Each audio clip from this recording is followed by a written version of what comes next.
why should anybody go into politics and not the policy route, right? Working behind the scenes, working on a particular subject, maybe for a think tank, maybe for a member, whatever it might be. And the reason is you get into politics to make an impact on a wide variety of issues. And maybe you disagree with this. I'm curious what your answer would be.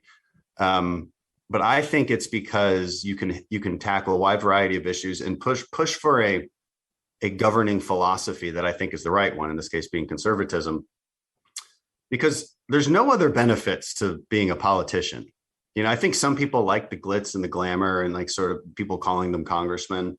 I personally don't find that very appealing. I think there's a lot more downsides to it. People are jerks, smeared and lied about every single day. America's in a very angry state right now. People who watch politics a lot, you know, are activists. People are pissed off and they're looking for fights, and it's unhealthy. And I'm not sure I see the benefits in that. The only benefit I see is that I can impact things that are important to the country. And I just have to remind myself that there's a lot of people who aren't that angry, that are just trying to live their lives. And that's who we're serving.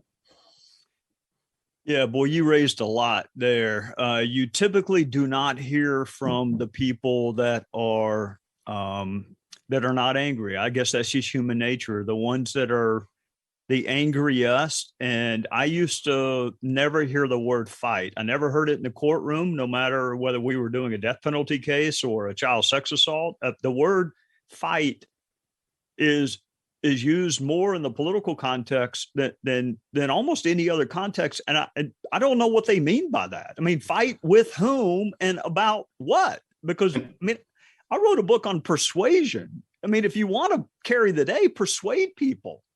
I mean, fighting just probably leaves both of you injured. But I want to ask you this, because I heard about you during orientation. I heard about you from some of your fellow freshmen, and then I heard about you from Kevin McCarthy, who, for those, I think everybody knows he's the minority leader, and we were friends in the House.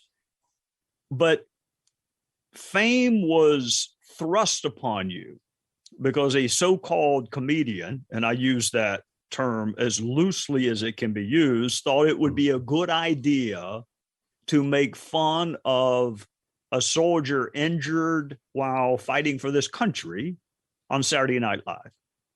So is it fair that fame has become the ultimate political virtue?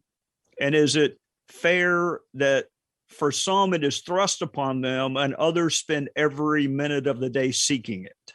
Mm-hmm.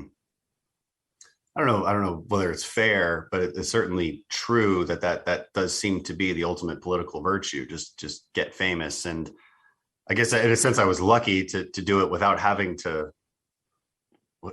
I guess what would be without having to sell my soul. You know, I do feel fortunate that Pete Davidson made fun of me in some ways. I wish he was funnier, you know, I wish he was friendlier. And, you know, I thought we had a good moment, but then a year later he did his Netflix special and just bashed me the whole time. So, you know, it's people are who they are. Can't change them.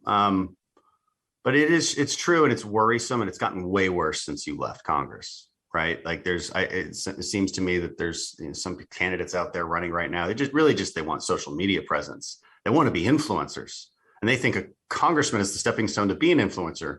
Or maybe they're already kind of an influencer, but want to be a bigger one, you know? And it's we can't reward performative behavior. You know, I got in a lot of trouble recently because people thought I was calling the Freedom Caucus performance artists. I actually was not. There's some people in Congress I think are that. And they're like, well, what about you, Dan? You do jumping out of airplanes and ads. Well, there's a difference between political theater and really fun campaign ads that are just fun. You know, and what's the purpose of the fun campaign ad? To show people that we're human beings, that it's not all about this sort of fake fighting, exactly what you referred to. What does that mean?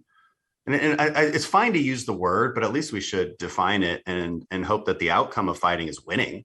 And winning means persuading. There is no question about that. But some people on our side think that fighting and winning just means yelling and screaming a lot.